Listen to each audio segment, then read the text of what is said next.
Dumarami ang kaso ng mga may mental health condition sa mga bata at teenagers sa Europa ayon sa pinakabagong ulat ng World Health Organization. Tinatayang isa sa bawat 7 sa mga European na edad 20 pababa ang may kondisyon sa mental health na tumaas ng 30% kumpara sa naitala sa nakalipas na 15 taon. Higit na apektado dito ang hanay ng mga kababaihan kung saan isa sa 4 na nasa 15 to 19 years old ay nagkakaroon ng mental health condition. Ayon sa mga naunang pagsusuri, ilan sa mga nakaapekto sa paglala ng ganitong kondisyon ay ang sigalot sa politika at kawalan ng katiyakan sa ekonomiya ng bansa.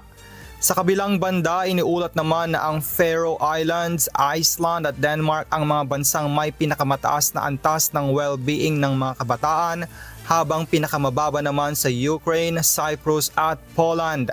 Samantala, binibigyang diin ng WHO na nananatiling hamon sa Europa ang profesional na tulong sapagkat halos ika-4 na bahagi sa kabuuan ng mga bansa sa Europa ay walang community-based mental health services.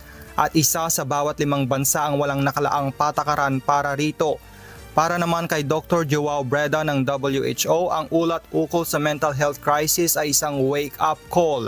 Binigyang din ni Breda ang karapatan ng bawat kabataan sa mataas na antas na pangangalaga tungkol sa mental health kaysa humingi ng emosyonal na suporta mula sa mga AI chatbots na kung minsan ay umahantong sa mapanganib na resulta.